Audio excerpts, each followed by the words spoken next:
Sydney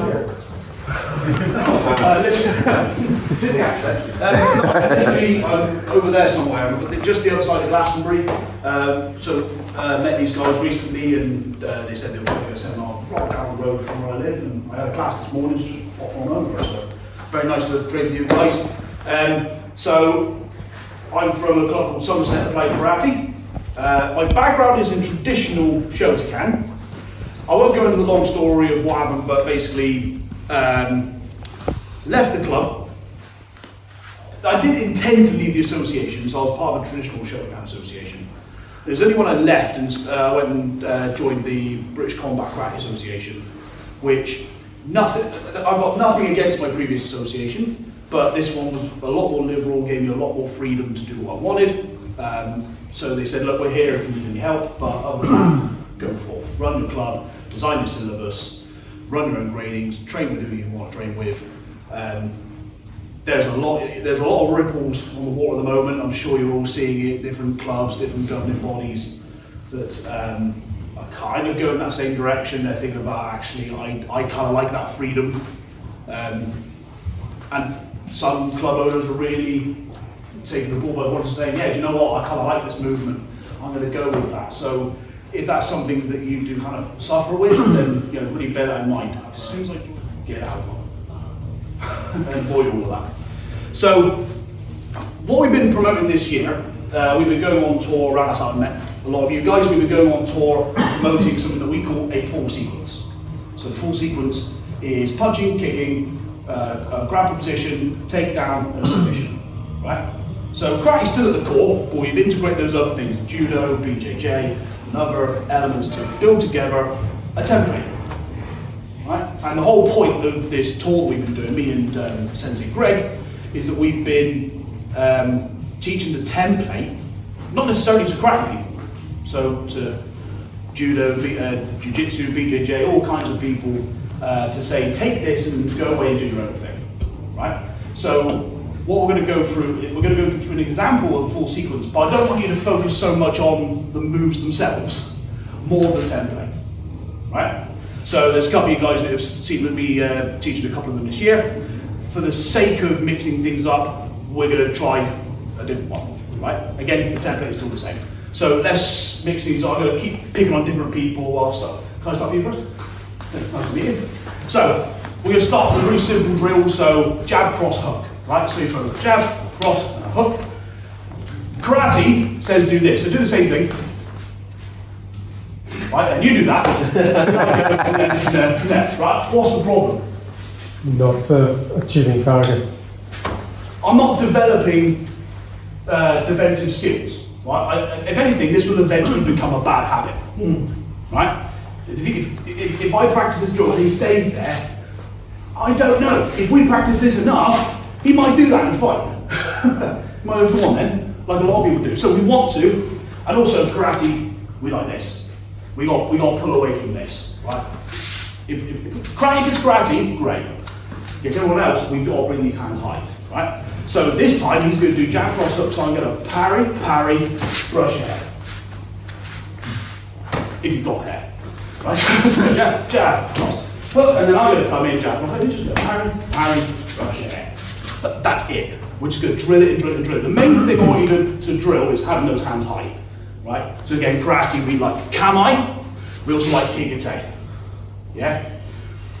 We were taught higite, that we were taught the right move for the wrong reasons, right? So we know higite to be doing stuff like this, or pulling down and doing stuff like this. Yeah, great, but not this. Because I want to punch him in the head, but I also want to stop him punching me in the head. Well, I've got a wide open target. He's got both his weapons, and I've only got one of them. So I have to drill this in, right? So this is the drill. So jab, cross, hook. Hands high, jab, cross, hook. We're just going to drill this for a little bit. We're going to build on this a little bit. We're going to make a full sequence out of this. Yeah? I'll do that. So for a few guys, this should be pretty bread and butter. Let's have a go. Thank you.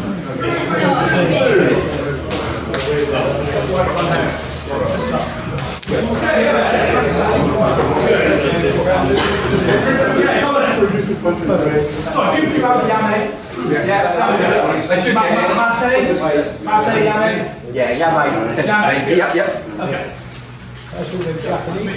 Yeah. What's the problem here? Right? Out of range. Yep. Right. Not a huge amount of rocket science, right? Is a straight punch is nice and long, straight punch is nice and long, poke punch is out of range, right? So what's this teaching me?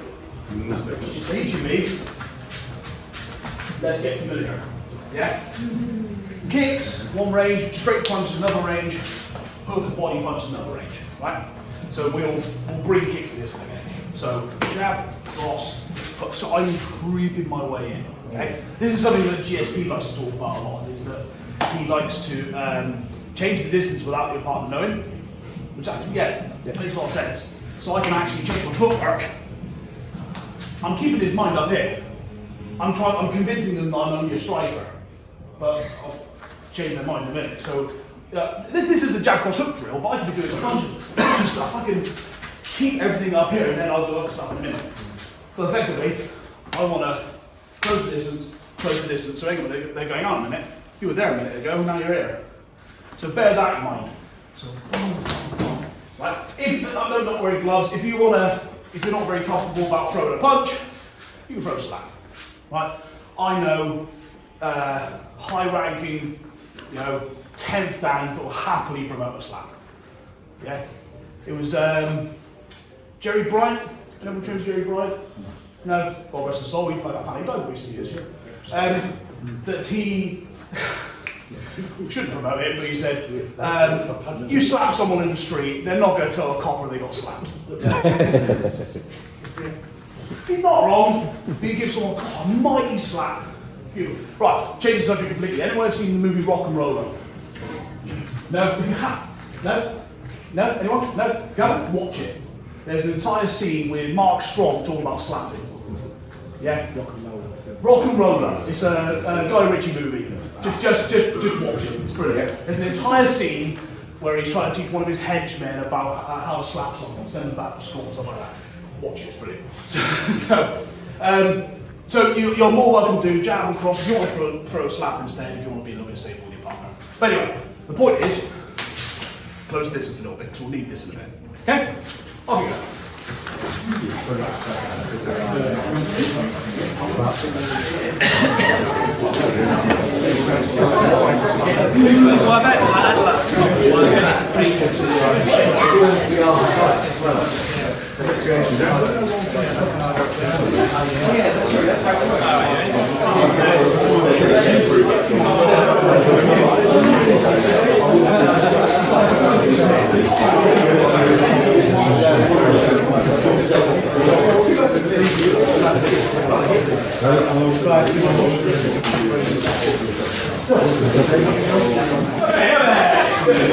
Everyone got that, right?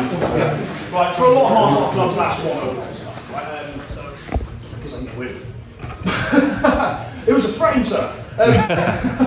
So jab and cross, but as he throws that hook, I'm going to come on in on the inside, right? So I'm going to really get, I call it getting brave, because I find myself every week struggling with students to sort of get confident enough to sort of close the distance. We'll do a little drill about this in a minute. So like we're trying to get certain body positions, you can see them sort of, they want to get it, but they don't want them to get it from me. So we both try to go for body, like front body clinches, and like he's trying to do it to me, and I'm sort of trying to keep him at a distance. So this is a good drill to learn how to just go, no, this is my realm. It's almost like it's not arrogance, it's confidence. To sort of go through that range. You don't really want to go through, but that's where all the prizes are. So you've got the jab and the cross, and then as far as the hook, and come in. Okay? I'm not hurting it, I'm just creating a mild inconvenience. I'm trying to go slightly open like that, because I'm engaging more tricep. If I buckle the elbow, we're not necessarily talking about this stuff, where we're coming from the front, which I think feeding to what the guy said, yeah? So this kind of material, or this kind of material, this is coming from the side into the carotid artery, just enough for them to go like that, like so, okay? So I want that elbow there, but I'm more concerned about the angle. I'm pulling here, I'm pushing here, that's enough, Okay? Happy with that? Yep. Talk to your partner. If you hit your partner too hard, you know, talk to each other. Otherwise, we're going to have a bunch of people doing this. Okay? Change partners this time. We're going to keep changing partners.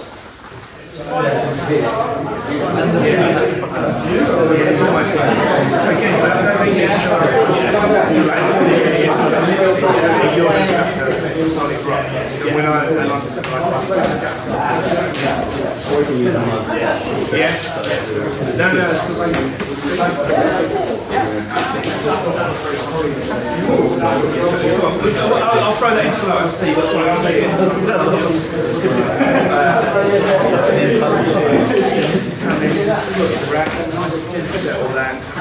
Okay, yeah, we're fine through this. I can see you can get this.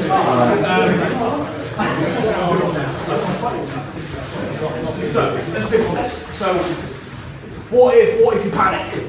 Right, so you've got the jab and the cross and the hook. Yeah, it's all very good having a calculated plan. So you throws the jab, throws the cross, throws the hook, and then you shoot in like this. Yeah, that's all well and good when all goes to plan. But if you panic, you can just move. You just lunge at them. So you're doing the jab and the cross, and I just might just go, nah, and just shoot straight in, and just fire blank it. And all I'm doing that. I'm not trying to scare them, but I'm kind of going that way. So I'm going here, where the arm's there, and the head's there, and I'm just shooting. You really can't miss. And then you just lock on tight. Almost like you're scared. But like, I could be scared here, or I could be scared here instead. And that's the other thing, don't be afraid to invade their personal space. Okay, if you haven't kind of grasped that by now in martial arts, grasp it now. So the jab and the cross, and I'm moving back a little bit. I'm kind of showing that even though I'm a little bit, I don't want to be here, but I am moving around. I'm in control of the situation. So I used to work the doors years ago. So I developed an annoying habit of seeing a fight and going to break it up. As soon as I stopped, the badge went away, and then that habit was still there. So, yeah. Anyone else work the doors? Yeah. Anyone else had that kind of similar experience? You see conflict. Whereas we know self-defense law dictates get your phone, call the police. That is far more efficient. As opposed to, I'll save you. You just kind of make everything worse. So, it is a natural instinct for a martial artist to take control of a situation that's not in control, right? So this is a situation that is personal. Right? He's got a problem with me. He's not got a problem with him. He's got a problem with me. I'm assuming because he's being uncivilized that I've got to take the control back. And just one little way of doing that is that. Just kind of moving him off the spot. That's his spot. I want it. If anyone's done judo, they like that principle where they do a takedown and they go, no, I want to be there, so I want to be here. Yeah. So think of it that way. So now do the fire blanket idea. So maybe this is you're not doing like tidy. Training in a dojo. That is lovely. Now go a little bit. And shoot it a little bit. Okay?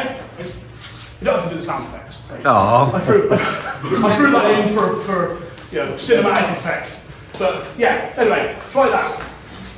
Like that. Shoot, just fire it. Off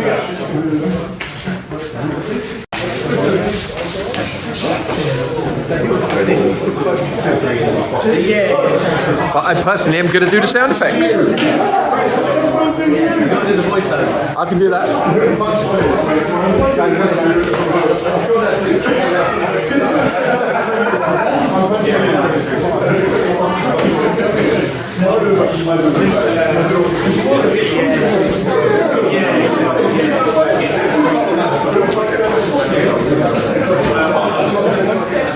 Kind of gibbering now, like going back to what I was saying at the start. I was talking to the company right at lunchtime about. I don't want to go on about my old instructor because I don't like it. But he had a real problem with who I trained with. He really had this idea that he could give me everything I needed. Right? And he drilled that into me, and I started cracking when I was 9. And from 9 to about 28, like, I'd been pushed this idea. To the point where, I won't go into the whole story of it, but I met my girlfriend, now wife, from a different club in the same association. So she was based in Wantage, Oxfordshire, kind of way, yeah. They had a club there. I used to go and train there at the weekends. On a day that we didn't run a class, still had a problem with it. Same association, same martial art, same style, same syllabus, same governing, still had a problem with it. Alarm bells, right? Yeah? And it was all those little alarm bells that gradually built up to us falling out one night. So, you know, apologies if you've been through an experience like that, but yeah, I've been there, survived. So, if you know people that go through something similar like that, talk about it. Right? If you've gone through it, or you know someone that's been through it, talk about it. Because if we don't, then the problem will continue, and these organisations will continue to thrive. Yep. Yeah, destroy them from the inside. No. No. Take to the streets with pitchforks and no. Anyway, so let's move this on a little bit. I'm going to pick someone else. Thank you. Sorry, it sounds like a political agenda. It's not. I'm just making a point. So we're going to move this on a little bit. We're going to try and go into sort of takedown territory now, right? So we've got jab, cross hook. Right. As we go here, I'm going to flip the script now. Right, I'm going to make it think I'm going this way. What I'm actually doing is I'm going to keep this going, and I'm going to keep hold of that arm. Okay? And I'll hug it tight. So we do the jab and the cross and the hook. I'm still going into him, but this time I'm going to wrap it around. I'm going to keep this hand going. I'm going to pull it into myself. I'm going to listen to his shoulder. Yeah? What's that shoulder? Oh, yeah. Just going to listen like that. Okay?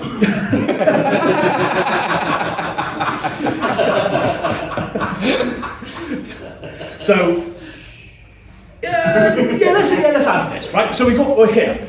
I'm going to pull this away, right? If we were doing this from a low clinch, if we were here from a low clinch, I've got to do this work to strip this away, right?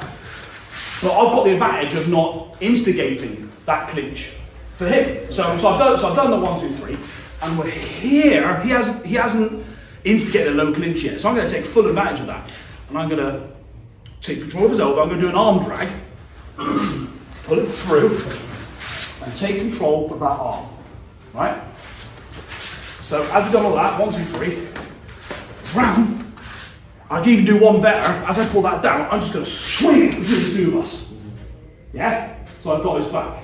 I push that arm through, and now I've got his wrist and his bicep. Okay? There's a couple of different takedowns we do from here. What if we check the time? I can do one this way, one that way. Okay? So 1, 2. So if you're breaking this down, you can go to here and then really throw it. So I'm not just throwing the arm, but I'm throwing myself around to control. If you don't get that one, it's fine. I'll just get that back clinch anyway. Or you can go straight to that and just go right around the back, take control of the wrist and control of the bicep. Okay? Just get to that point. Either break it down, then throw it around, or go straight to the arm drag and take the clinch from the back. But this time, I'm not going to listen to the shoulder, I'm going to listen to his back this time. Yeah? Because I don't trust what this guy's capabilities are. So I don't want to get to here and go, ha ha ha, and then he suddenly throws a dirty great elbow in my nose. I like my nose. So I want to keep on this arm. Stay here. I haven't got the arm, so I'm just going to clinch this time. Okay? I'm listening as tight as I can. I'm dropping my stance. I'm not doing this. He can deal with that. All he's got to do is drop his hips and fling me over himself and I'm going to fly. Alright? So we're not doing that anymore. I'm going to make him think that's what we're going to do. Well, I go down instead. Okay? So everything's up here, now it's down there. Okay? Switch partners, I'll go that way. We're building.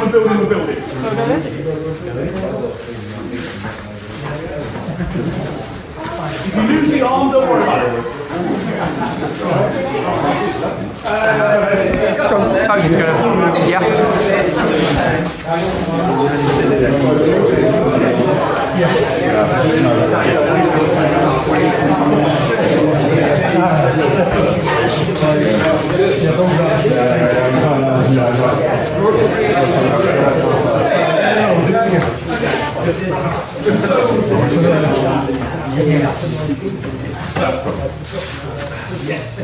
So we're here, right? So I want them to do half the work, right? So I'll just kind of walk around. A couple of tips. So if you're doing this as an escape strategy, which I don't feel like what we were talking about this earlier about we talk about get in and get out, or get in or get out. Even if you, especially if you get to the floor, you either go down, you deal with the situation, or you do the three-step retreat. Yeah. So you can use this to escape. Absolutely you can. But you can also use this so that they do half the work. So I'm actually turning 90 degrees and making them turn the other 90 degrees. Which is awesome, isn't it? I don't have to go all around there. The other thing I want to bear in mind as well, orbit your partner. Right? What I mean by that is karate, we like to go, so let's say step into a punch, we like to go out, and then we like to go out, and then we power off that back leg, higite, show the ref, get your 5 points, something like that, right? So, but we want to orbit. So when we're here, I want to stay close, slither around the outside. So as I'm turning my partner, I'm already there. If I come out and then in, A is extra steps, B will take longer to do. I want to stay connected. I've done all this hard work to get from here to here. I want to stay there, like magnets. So as soon as I don't want him to go. I want to stay here, like so. Okay. So try that now. I want you to get uncomfortably close. Ooh. So you end up doing that. Yeah? Don't do that. But you know what I mean. Okay. A couple more then we'll move on. Thank you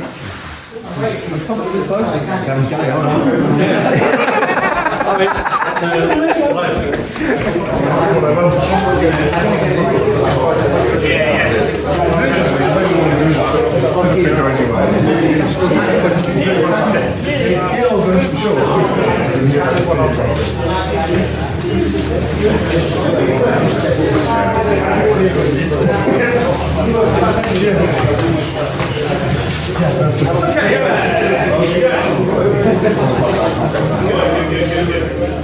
don't know if I've said it already. If you need like a little swig of water, like as a personal trainer, I promote hydration and then stopping people from having a drink. That just seems a bit counterproductive. So if you do watch training, you do need to just grab a little swig. Don't need my permission. So who might pick a top? Have you got here? Not yet. Not this time. So we've done all of it. So for the record as well, what if the sequence, you go for a full sequence, what if it goes wrong? Yeah, I like simple questions, simple answers. I'm a simple guy, right? And so I ask my students questions. They're going, well, maybe no. Just what's the simple answer? If it doesn't work, don't go. Start again. no, just do something else, right? Especially if you've got the skill to do so. Especially if you've acquired, maybe 3 or 5 of your favourite punch sequences, like punch combos, or you've got 3 or 5 of your favourite takedowns. If one doesn't work, do another one. Who's going to know? Just tell people, well, B is the first one, so I do the second one. Yeah, just make it up. Yeah. Take that Batman utility belt and try one thing. That doesn't work, pick something else. So we've done all of this. So pull this round. So in a perfect world, I've got that arm, right?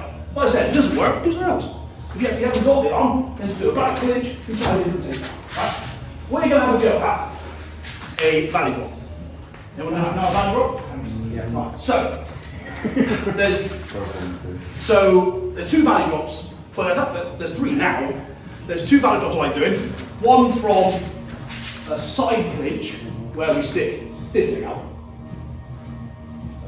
And then another one with a reverse valley drop, which is actually, it takes a little more of a setup, but it's that tiny bit safer. And I was talking to my BJJ instructor about it, he said, oh, I've got a better one. I was like, show me. So he did. So it's not only safer, more effective, and I take one of the arms away. Not literally. So you've done all of this, you've got the arm, you come off to the opposite side of the arm. So I've done all that work. Here, I come round, I take that arm, here, I flung it round, wham, and I come to the other side, stick that leg out, and once I've got all this held on, I sit down. Okay? That's all you're going to do for now. See I've flown that leg over? Okay? So the idea of this is I'm flinging it round so I can catch it the other side. It will, there are times where it won't work. Right. I've got this tight. I've got the bicep, I've got the wrist. There's takedowns that we do where you drive this way. We're going to go to the other side, keep that leg extended. So the reason that the other ones are a little unsafe is because if you do it wrong, or your partner falls incorrectly, then they might land on your neck. I have seen it, it is quite nasty. So we're getting out of the way and using that momentum to fling them around. And I've taken away that arm, so it's very difficult for them to break fall. So they go all the way down. Okay? But the really important bit is throwing that leg over. Right? Otherwise, you end up with this. Right? The takedown looks really cool, and then you just look like a pair of old carpets. You throw it around, and then you do the takedown. Looks scary, mate. Sounds gay, I'm in. I was going to make a joke, but you beat me to it. Yeah, so make sure when you land it, throw that leg over, and that'll help us at the next bit. We're going to do my favourite submission. Okay? And we'll see that one more time. So the full sequence is 1, 2, 3, bring it straight down. Right? I need to be not fast, smooth. Can you get what I mean? I'm not. Because they'll feel the tension and they'll respond. Right? We're going a bit more Tai Chi about this now. Right? So we're going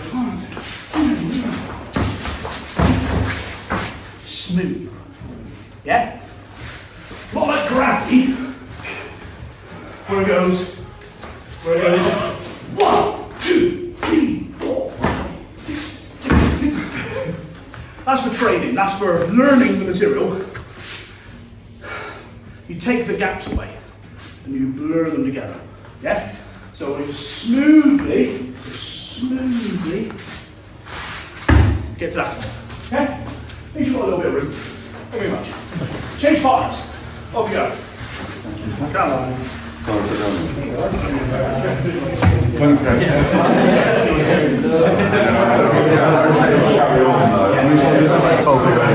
That caught me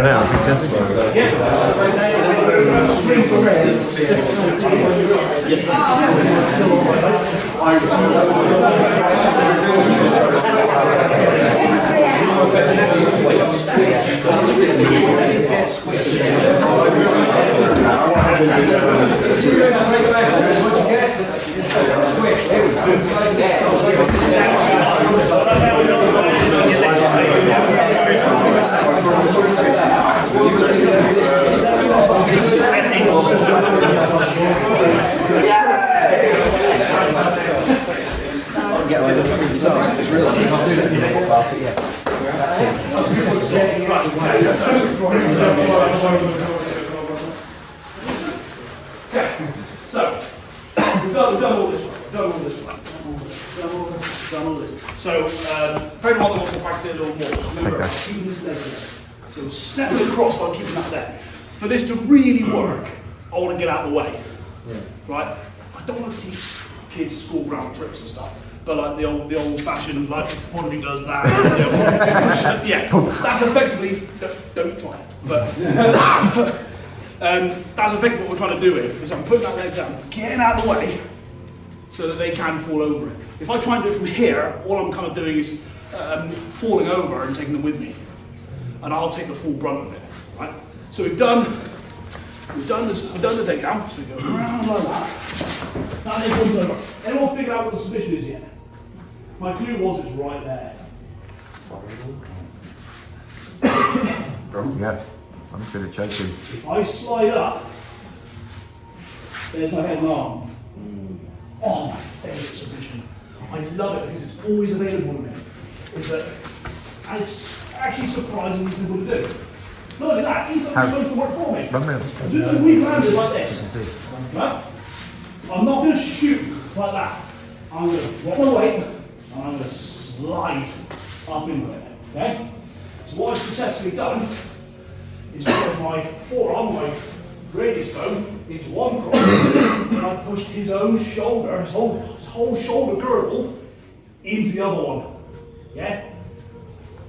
There's a couple of ways you can do that. I'm going to show you the one that I like. Right? I'm not sure I've made it up.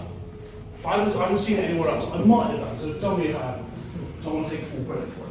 So head and arm jab like that. I'm doing a gable grip, like so. So gable grip, palm heel, wrap around, like so. I've pushed it in.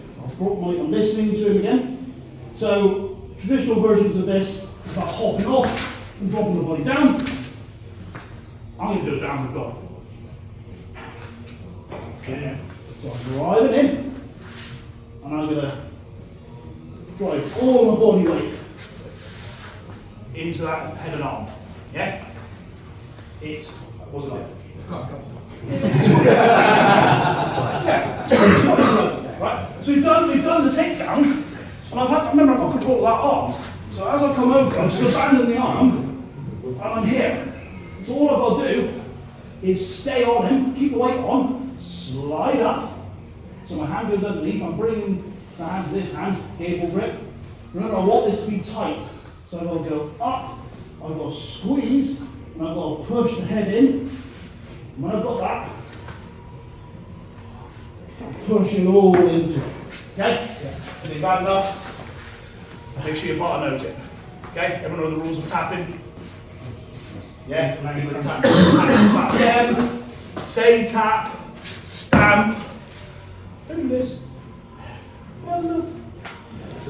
Yeah? Especially if there's a really large group of people doing submissions, they'll go, no, tapping the floor. That's not going to be enough. Yeah? And also be aware of when to tap. Right? Don't tap when something goes snap. Or when you drift off into the shadow realm. But if it's working, you've had enough, then tap.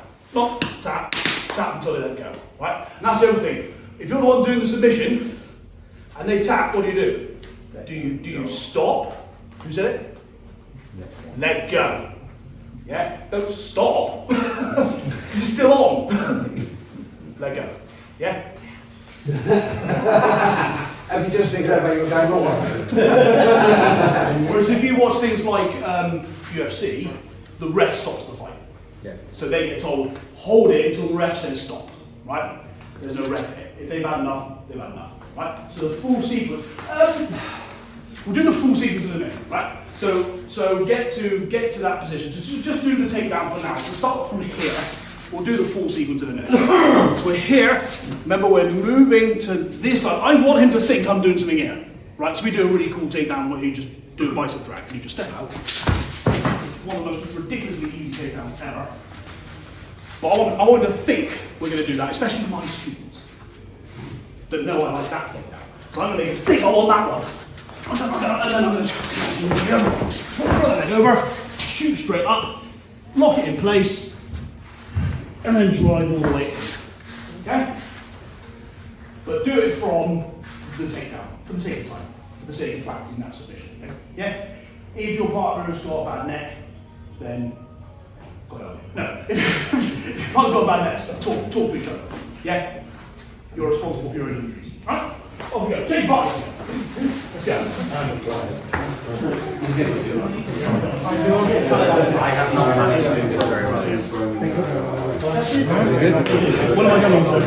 I'll pass this about 5 more minutes, yeah?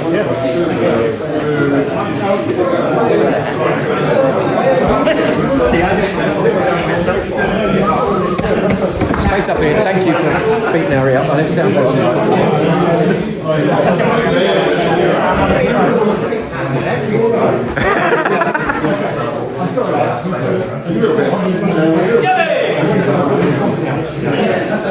Quick question. What if the takeout doesn't work? Do something else. What if they don't land the way you want them to? do something else. You try the takedown, doesn't work. You try the submission, doesn't work. Yeah. Or you can go, oh. Or the other one's where you go, huh. Yeah, you could do that, or you could do something else. Yeah? Especially if you've got the skills to do so. Yeah? Doesn't always go to plan. Yeah? I'm quite open and honest about that. So, you know, I teach this material, I go to Spark, it doesn't work, do something else. Yeah? Because I've got other things I can use. Yeah? So try a couple more of them, we'll throw the full sequence together, and then that will probably be my time. Okay? So do a few more of them. Don't forget, when you land, if you don't get the arm under theirs, it's fine. If you do it right, you should land that way anyway. But if you don't, and you're not doing that you don't, just slide it under yourself, right? And then make sure you put the weight on, slide up. Yeah? Don't sort of plonk yourself there, because you're going to plonk yourself on the shoulder. I don't want to be on it, I want to be underneath it. Because that shoulder girdle, that collective group, muscles and bones, does move. Yeah? So I want to get in there and shove it up. Yeah? And then it's all great from that. Okay? Get a couple more in, then we'll flow it all together.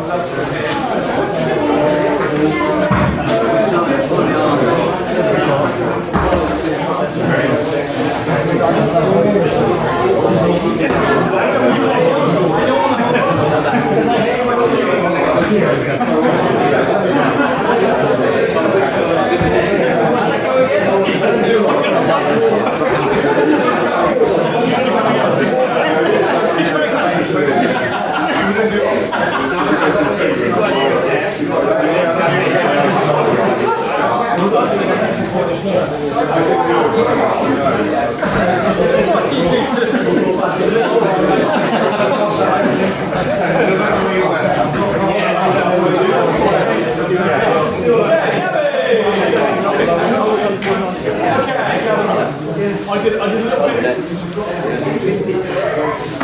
little bit of maths in my head. I did a bit of maths in my head and I said number of students divided by the amount of mat space and the Angstman's carnage. We probably won't do the full thing. But anyway, so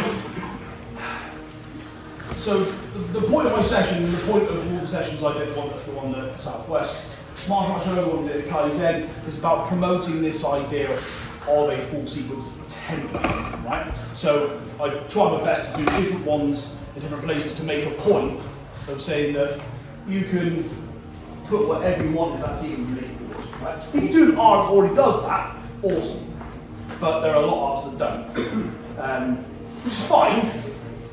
But it brings back to it's the formula you're creating as a club. If you're only teaching one element of combat or one element of martial arts and then claiming you teach self-defense or claiming you teach fighting, that's a really difficult thing to be able to claim. Right? Do you sort of agree? So I think if you're going to claim to teach, all right, whatever your opinion of self-defense is, right? Everyone's got a different opinion. There's martial arts definition of self-defense, and then there's the general public's definition. No, I'm not going to go there. I'm afraid that I'll overrun. But even if it's not part of your curriculum or not part of your syllabus or part of your club, it's always good to explore those things. The fact that I'm here and the fact that I've been invited here and the fact that other people have been invited here, it shows that you've all got that kind of idea in your head, right? That you're liberal, you're open to the idea of learning other stuff. To pick what you like, discard what you don't, right?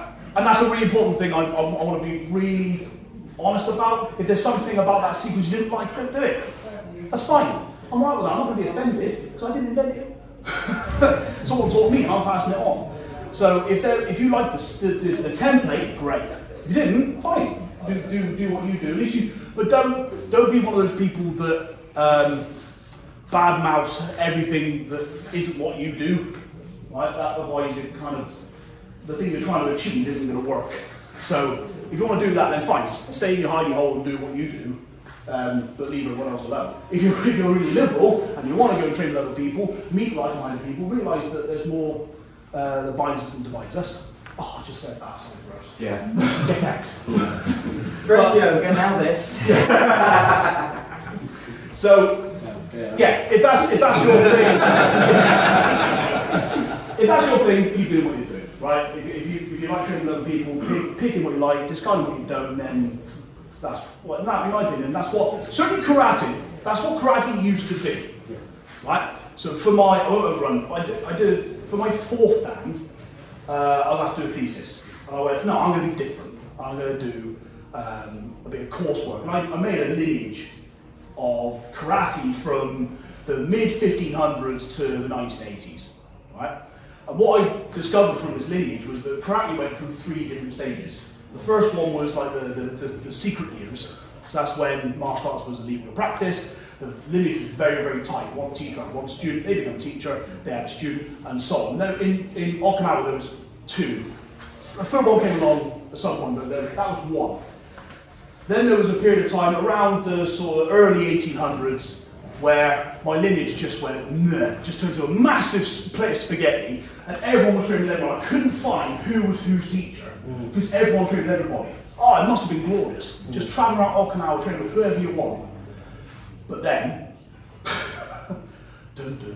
then the styles came around, right? Now, style by definition is that you have a style, I have a style, you have a style. You don't have to necessarily make an organisation out of it. Well, you could, but then people stuck with that style. They go, well, yeah, thank you very much for what you do, but I'm going to train with this guy. And you only train with that guy, and then it's, well, yeah, well, this guy did, they're going to train with that guy. And that's how we ended up with Shotokan, Wadaru, Goju, Ishinru, Kyokushin, etc. Right? Shotokan got taken to Japan, stripped apart. So you had a system that was stripped apart already, stripped it apart again, and then globalized it. Right? Hence why we're part of a community that are trying to take those pieces and put that together again and try and get back to the days of that middle range. We are training with all kinds of people, open-minded, and go back to what the way the martial art should have been. Does that sound like a good idea? Yes. I'll leave you with that thought. Thank you very much.